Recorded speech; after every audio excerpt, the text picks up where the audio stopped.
नमस्कार दोस्तों, इस वीडियो के माध्यम से हम चर्चा करने जा रहे हैं प्रेगनेंसी के दौरान एचसीजी हार्मोन अर्थात ह्यूमन कोरियोनिक गोनाडोट्रोपिन हार्मोन्स का लेवल प्रेगनेंसी के विभिन्न हिस्सों में फेज में कितना होना चाहिए, इसकी मात्रा में उतार चढ़ाव में किस प्रकार की समस्या आने का डर रहता है और आप प्रेगनेंसी के विभिन्न हिस्सों में इसको जान पाएंगे तो आप काफ़ी हद तक इस बात का आइडिया अपनी रिपोर्ट देखकर लगा सकते हैं कि आपकी प्रेगनेंसी किस डायरेक्शन में जा रही है। हालांकि बहुत कुछ डॉक्टर के अपने अनुभव के आधार पर इसकी मात्रा और प्रेगनेंसी के समय तीनों को जोड़कर इसका जो आधार बनता है उस पर निर्णय लिया जाता है। उतना सही आकलन तो आप नहीं कर पाएंगे, लेकिन आपको आकलन करने में मदद अवश्य मिलेगी। अगर आप थोड़ा सा भी इसके संबंध में जानते हैं तो आप अपने डॉक्टर से प्रेगनेंसी की सही स्थिति के बारे में बात कर सकते हैं। इसके साथ साथ और भी बहुत सारे हार्मोन्स और स्थितियां होती हैं जो प्रेगनेंसी के विभिन्न हिस्सों में सामने आती हैं। उनका प्रेगनेंसी की सेहत में अपना काफ़ी योगदान रहता है। उन पर भी हम धीरे धीरे अपने अगले वीडियोस में बात करेंगे। आइए दोस्तों, इस टॉपिक पर बात शुरू करते हैं। दोस्तों, हमने एक नया YouTube channel classical and fusion के नाम से शुरू किया है, जिसमें हम आपको संगीत और कला के काफ़ी सारी विधाओं के नोट्स देंगे ताकि आप बहुत कुछ सीख सकें, आपके बच्चे सीख सकें और साथ ही साथ गायन वादन और नृत्य के द्वारा आप अपना मनोरंजन भी भरपूर प्रकार से कर सकें। आप एक बार चैनल पर ज़रूर आएँ, देखें, उसका लिंक आपको डिस्क्रिप्शन में मिल जाएगा। एचसीजी हार्मोन्स के महत्व की बात करें तो इसका बहुत महत्वपूर्ण योगदान प्रेगनेंसी के शुरुआती समय से ही होता है। अगर हम इसके टेक्निकल टर्म्स की ओर जाएं तो जन साधारण को यह बात बिल्कुल भी समझ में नहीं आएगी, जैसे कि ये हार्मोन मैटरनल एंडोक्राइन कोशिकाओं के समूह यानी कि कॉर्पस ल्यूटियम को बनाए रखने में अहम भूमिका निभाते हैं। तो यह बात मेडिकल फील्ड से जुड़े लोग तो काफ़ी क्लियर हो सकती है, लेकिन जन सामान्य के सर के ऊपर से ही गुजर जाएगी। आप ऐसा समझ सकते हैं कि जब तक इस हार्मोन्स की उपस्थिति महिला के शरीर में कंसीव करने के बाद नहीं बढ़ेगी, तब तक प्रेगनेंसी आगे ही नहीं बढ़ती है। अगर गर्भ स्थापित भी हो गया है और यह हार्मोन्स नहीं बन रहा है तो गर्भपात हो जाएगा। इसका बढ़ना अत्यधिक आवश्यक होता है। कंसीव होने के बाद महिला के शरीर में एचसीजी हार्मोन्स का कार्य शुरू हो जाता है, यह बढ़ने लगता है और प्रेगनेंसी को आगे बढ़ाने के लिए आवश्यक दूसरे हार्मोन्स की मात्रा को भी बढ़ाने में मदद करता है। यह प्रोजेस्टेरोन हार्मोन्स की मात्रा को बढ़ाता है ताकि जो प्रेगनेंसी हुई है वह महिला के महीने पर अर्थात पीरियड्स के समय समाप्त ना हो जाए, अर्थात पीरियड्स ना आ जाए। जब प्रोजेस्टेरोन हार्मोन्स की मात्रा महिला के शरीर में बढ़ जाती है तो पीरियड्स नहीं आते हैं और प्रेगनेंसी स्थापित मानी जाती है। अगर किसी कारणवश महिला के शरीर में एचसीजी हार्मोन्स की मात्रा कम हो जाती है तो प्रोजेस्टेरोन हार्मोन्स भी कम हो जाता है, तो महिला को गर्भपात हो जाता है। अब यह पूरी प्रेगनेंसी के दौरान होना कितना चाहिए।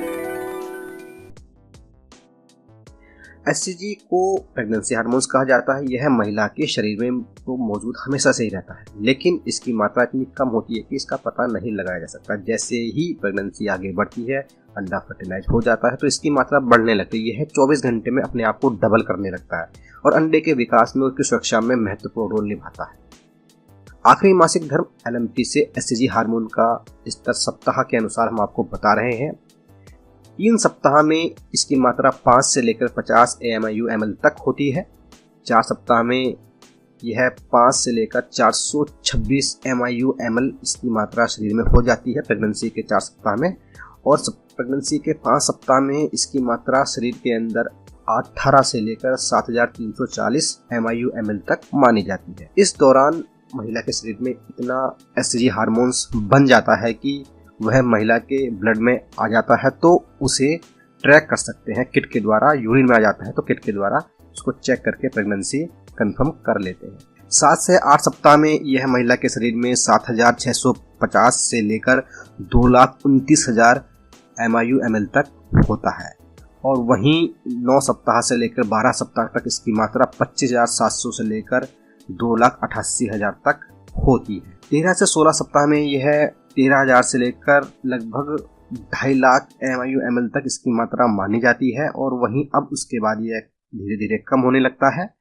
17 से 24 सप्ताह के बीच में यह 4,060 से लेकर 1,65,000 AMIU/ml तक इसकी मात्रा मानी जाती है, और 25 से 40 सप्ताह में यह 3,640 से लेकर 1,17,000 AMIU/ml तक इसकी मात्रा होती है। जो महिलाएं गर्भवती नहीं होती है उनमें भी यह होता है, हमने बताया था। तो इसकी मात्रा 0 से लेकर 5 AMIU/ml तक मानी जाती है। जिन महिलाओं को रोजाना वृद्धि हो चुकी होती है उनमें यह 0 से लेकर 8 AMIU/ml तक होता है। अगर किसी कारणवश यह बढ़ जाता है और प्रेगनेंसी नहीं है तो प्रेगनेंसी वाले लक्षण नजर आने लगते हैं।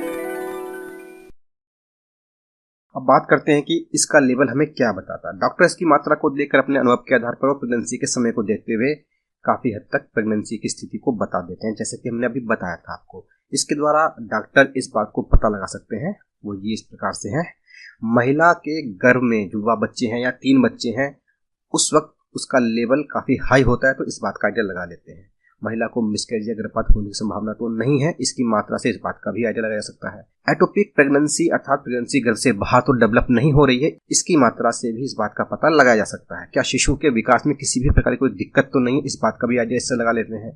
एससीजी हार्मोन से इस बात का भी पता लगा सकता है कि अंडाशय में जो गर्भ है उसके अंदर कोशिकाओं की असामान्य वृद्धि तो नहीं हो रही है, अर्थात कैंसर वगैरह तो नहीं बन गया है। इससे भी इस बात का पता लगाया था, क्योंकि इस वक्त तक इस हार्मोन्स की मात्रा लिमिट से ज्यादा होती है। प्रेगनेंसी के दौरान एससीजी हार्मोन्स की मात्रा अधिक हो जाती है, हाई लेवल पहुंच जाती है, तो इससे किसी भी प्रकार के नुकसान की कोई घटना सामने नहीं आई है। लेकिन कभी कभी मोलर गर्भावस्था की संभावना बन जाती है, जो बहुत ही कम होती है, लेकिन हो जाता है। कुछ केसों में देखने में आया। इसके अंदर क्या होता है कि जो भ्रूण होता है, जैसा कि हमने अभी बताया, उसके अंदर अनवांटेड कोशिकाएं बहुत तेज गति से डेवलप होती है, मतलब एक तरह का कैंसर बन जाता है, यह गर्भ ही ट्यूमर बन जाता है, तो यह काफी विकट स्थिति होती है। तो निश्चित समय पर आवश्यकता से कम एससीजी हार्मोन गर्भपात की स्थिति को भी दिखाता है, एटोपिक प्रेगनेंसी को भी दिखाता है, अर्थात प्रेगनेंसी गर्भ से बाहर डेवलप हो रही है। तो इससे काफी सारी चीजों का पता डॉक्टर्स लगा लेते हैं, इसलिए इसकी मात्रा की जांच आवश्यकता पड़ने पर बार बार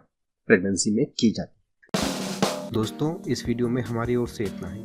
यह वीडियो आपको कैसा लगा आप अपने कमेंट के माध्यम से हमें ज़रूर बताएं। दोस्तों, साथ ही साथ आप इस वीडियो को लाइक और शेयर करना बिल्कुल भी ना भूलें। और दोस्तों, हमें भरोसा है कि आपने हमारा चैनल सब्सक्राइब कर लिया। दोस्तों, नमस्कार।